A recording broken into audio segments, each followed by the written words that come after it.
Wonderful and national treasure, Representative Jim Walsh is here. He has been fighting for freedom on the front lines of this for a long time. And we're going to hear stories today about what the lockdowns and the mask mandates and this ridiculous insanity is doing to our kids. And so I asked Jim to come on. He's sitting in the hot seat with me first. You've been watching this play out now for a long time. And we're going into 3 years now of 2 weeks to flatten the curve. What say you? Well, it's terrible what's happened, because people were rightly concerned and even afraid at the first when the COVID outbreak started. And rightly so. We didn't know what we were dealing with. Well, we're going on 3 years into it now. Remember the curve? 2 weeks to flatten the curve? Yeah. Well, we've gone through the curve. Yeah. And now we're on the back end of the curve, and we know a little bit more about how this works. And we know a little bit more about what prevents the spread of the virus and what doesn't. And we know that there are proven therapeutics now. That will help if you do get sick. Yeah. And so we know more than we knew then. And regular people apply what they know. Yeah, come on. Career politicians and people who want to use the virus and fear to their advantage for political gain and for control, they never learn. That's right. And they're not applying anything that we know now. So what we need to do, and what's happening here that's great, and these are kids. Right. And they did it themselves. Yeah. That's what's phenomenal. Yeah, good job, you guys. You know what the catalyst was for this, Jim? Guess what they're studying? They're studying the Constitution. What? There you go. What? They're studying we have a Constitution, Jim. Did you know that? Well, I try to remember that, Heidi. Sometimes when you're in Olympia grinding through the sausage, it's hard to remember. But wading through the deep waters of communism up in Olympia.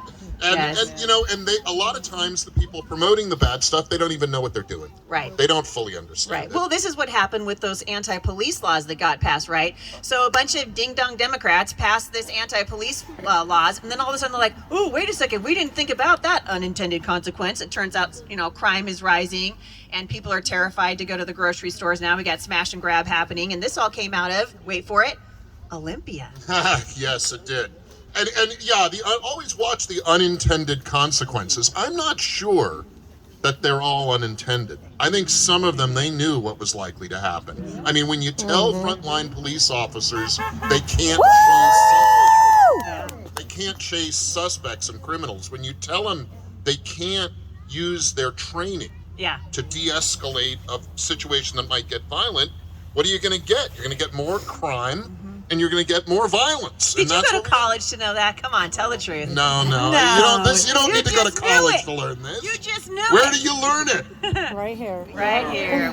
Right here is where you learn it. That's right. We learned that our mom and dad taught us. We learned that stuff in Sunday school, let's be honest, right? Foundational truths. Yeah, it's true. And so you've been now, wading your way through this as a legislator. At one point, they locked you out of your office, as I recall. Yeah. Good times. How did that get resolved? It got worked out. We held strong to our position. And so really, this is what you guys need to hear. Because Representative Walsh got locked out of his office up on Olympia, which is insane. Right? Yes. And you were able to work your way through that. So this is how you guys are going to work your way through this, all right? You just said it. What you said, you held strong. You hold firm to what you believe in, you stand by your principles, and you engage, but you engage from a position of principled belief. Yeah, right. And if the other side doesn't have principles as strong as yours, eventually they will come your direction. And that's what happened at Olympia. We were able to negotiate an agreement where all of us, all the members of the legislature, are able to access their offices, access the Capitol buildings. And it's not everything we want, but we got a good piece of it, and we're doing better. Yeah, and what you're doing, and I think this is what we're trying to get across to you guys today, is how many of you guys are completely done with the masks? Are you done? Yeah. Yes. So the message that we're sending is we're done. And this thing, the way home, the way out of this is peaceful non-compliance, right? The way out of this is for you guys to say, we're not doing it anymore. We're not going to put that filthy face diaper on our faces anymore to go to the grocery store or any place else. I got kicked out of Subway last week. All I wanted was a sandwich. There are lots of sandwich shops. That's what I told them. That's what I said. I was like, goodbye. I'm going to find a freedom sandwich somewhere, right? But that's how we do it. That's how we get out of this thing. And you guys are here because you're done and you're saying it stops today. Is that what you guys are saying? It stops right now. We're done. Yeah. Well, that's the thing to do. Hold strong to your convictions and don't let anyone tell you that they know better or that you must comply because unless it's your parents. They say so. No, but even a good parent will teach you the importance of the truth. Yes. And of critical thinking you do yourself. Yeah. Sometimes that means you may butt heads with your parents. Yeah. But that's okay. You guys are on the cusp of being adults. You're learning how to be adults. Yeah. And it's a good thing to do now. And then you'll find out later how right your parents were. It's true. So what we're going to do, and actually if you want to just hang out in the shot, that'd be great. So maybe turn that chair around. So did Jesse come back? Jesse was on a humanitarian. Right behind you. Did you find the syrup? You guys give it up for Jesse. Come on.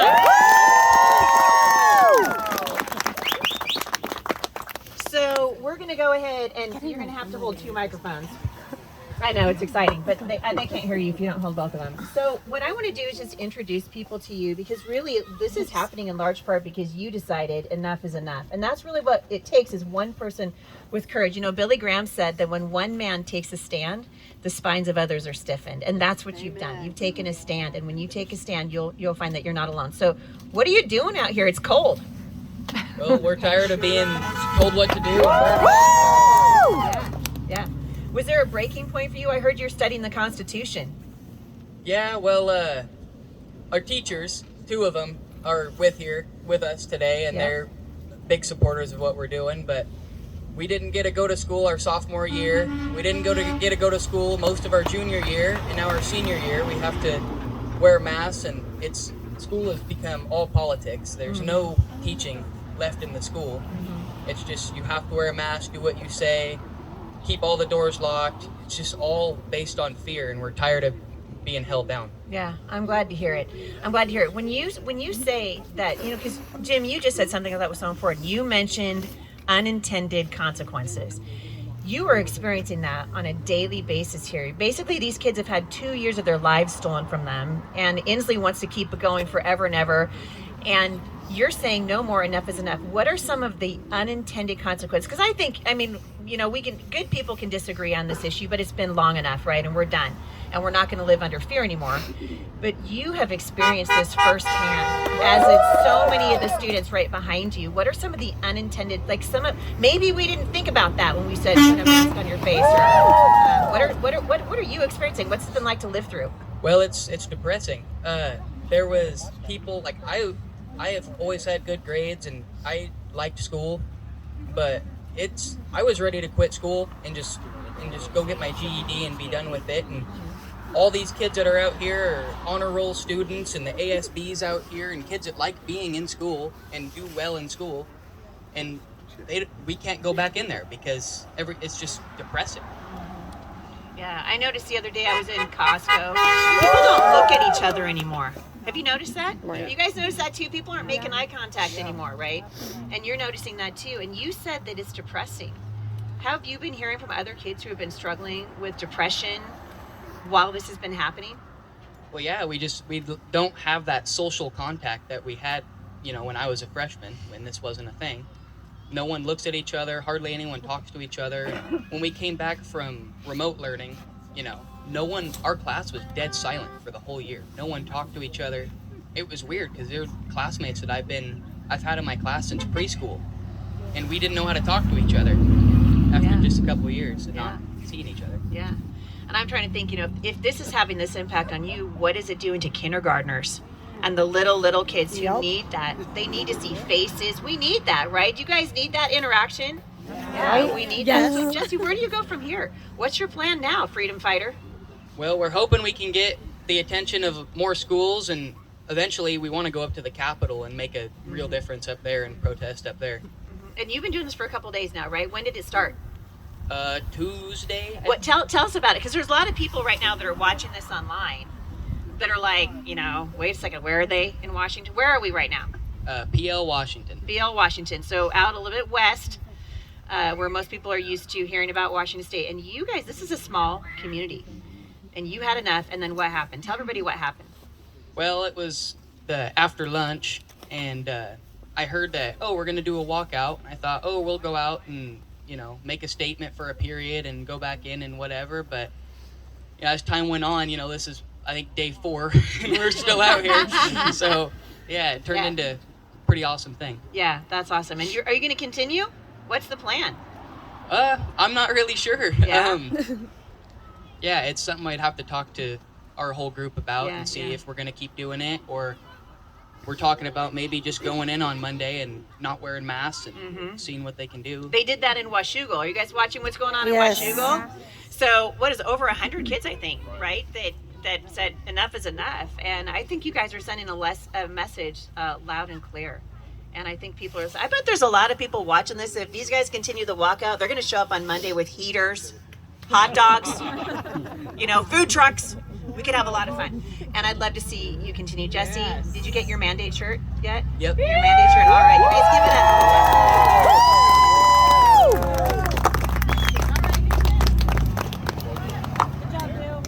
What do you think when you see these young people willing to get up here, Jim, and say this is what's going on? I think these are patriots. I think this is There freedom absolutely rising. are. This is what is great about living in Washington. Yeah. What you guys are doing.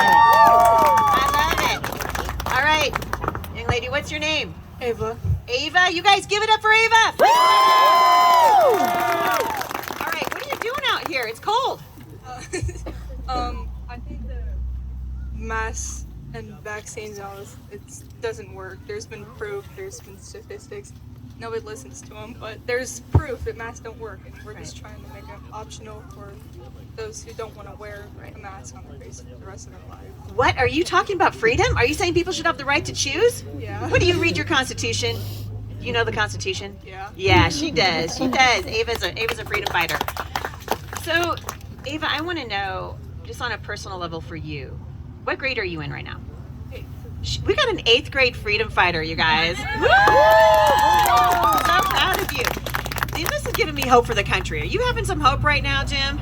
All kinds. All kinds of Woo! hope. We're having all kinds of hope. How has this been for you, Ava?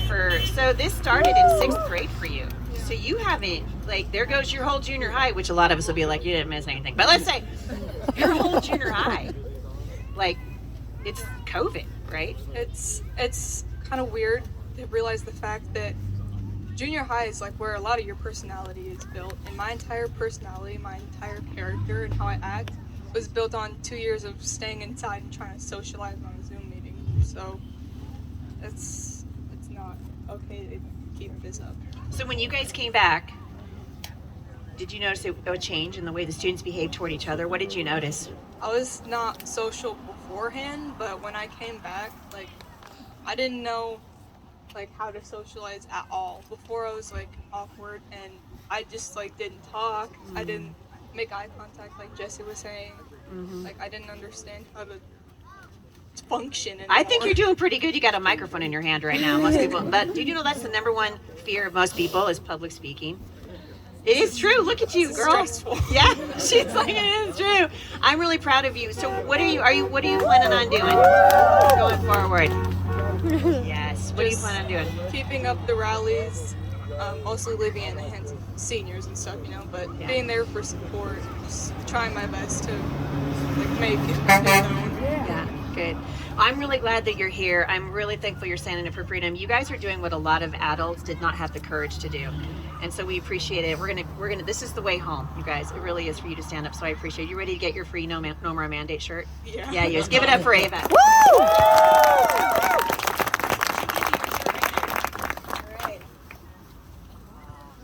All right, who's next? Come on up. All right.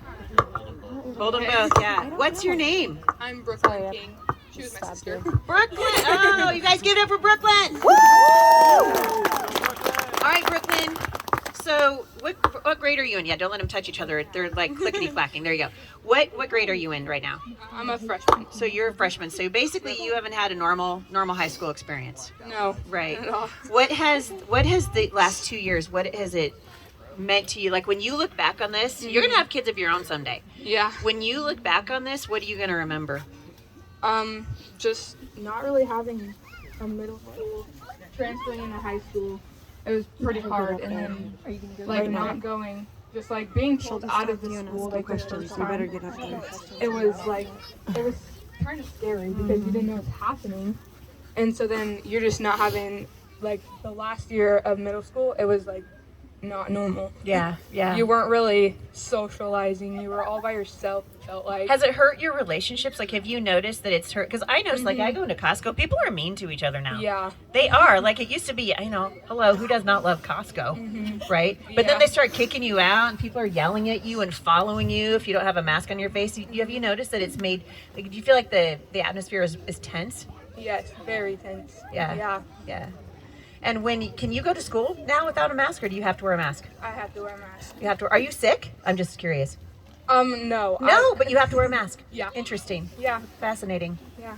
So when you go to school and you have to wear a mask all day, have you noticed that affects your ability to learn, to hear things, to communicate? What are you noticing Yes. about that?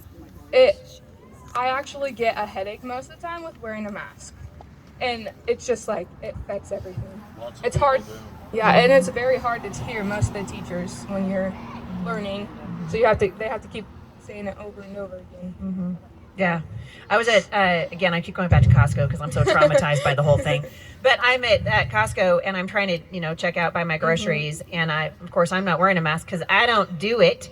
And the guy behind the plexiglass is wearing a mask. And I finally was like, do you mind if I step out from behind the plexiglass? Because I can't hear you. And you've got this thing over your face and I can't read your lips. Yeah. I'm trying to imagine what this might be like for someone who's hearing impaired. Right? Yeah, it's very hard. Yeah. It's very hard. Yeah. What are you planning on doing? Is this changing you? I guess that's a question I should be asking all the kids. Is this changing you? Are you starting to go, wow, our freedoms can be taken? This is the United States, Jim. Yeah. What in the world? Are you starting to go, you know what? I'm gonna fight for freedom. It seems like that's kind of the net impact this is having on you. I actually organized this. Get out of town! You did? Oh my goodness! I got a community. We got a community organizer. Jim's gonna snatch you up for his re-election. Jim's gonna snatch you up. Watch out. So going forward, what do you want to do? You want to see more of this happening? Yes, all over. And we're hoping that we can get to the Capitol. You're hoping you can get to the Yes. Capitol. Wow. Well, I am really, really proud of you. Tell us one more time for the cameras what your name is. Brooklyn King. Brooklyn King, you are a patriot. We're so excited. I think maybe the one silver lining, Jim, what do you think of this whole thing is that freedom is rising, that people are starting to realize, hey, we can actually have our freedoms taken away from us. People are waking up. People are waking up. Kids are waking up. You guys give it up for Brooklyn.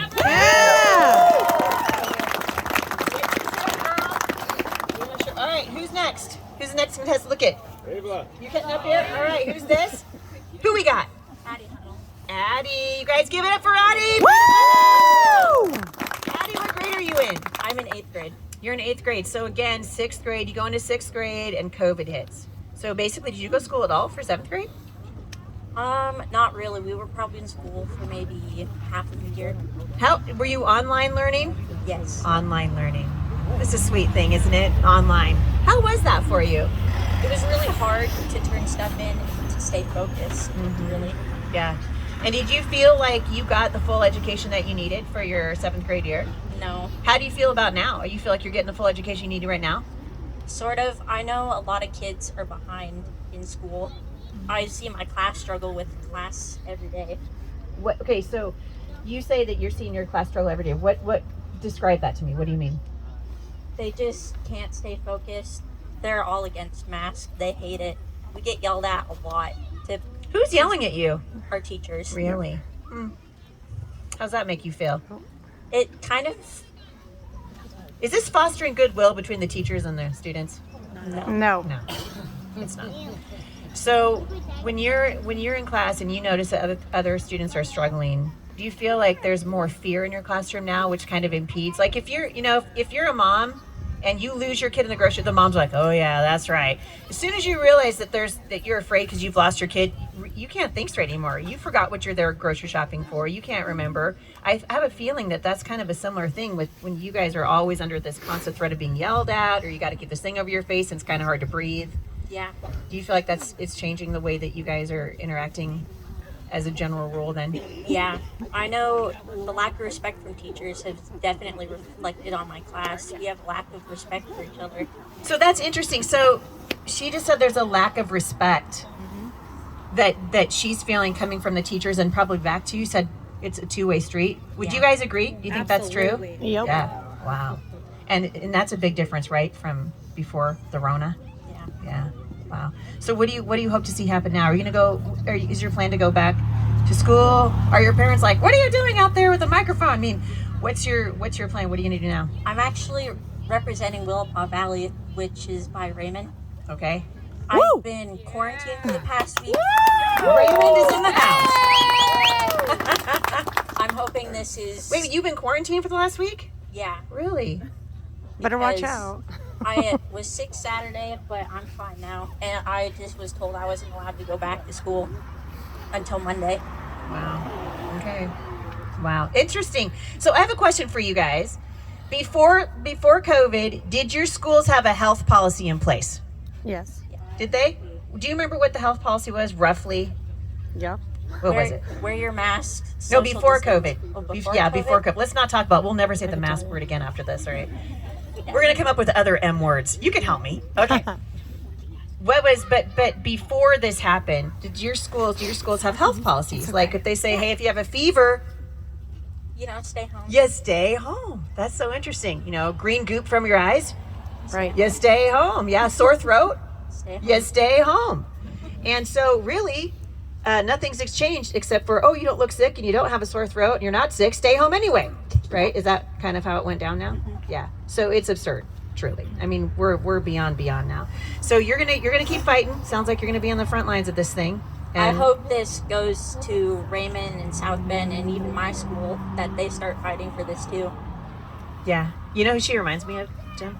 She reminds me of the young patriots. I'm trying to imagine like the young Paul Revere's and the young Benjamin Franklin's and the young participants in the Revolutionary War who were like, you know what, this is going to spread to Connecticut.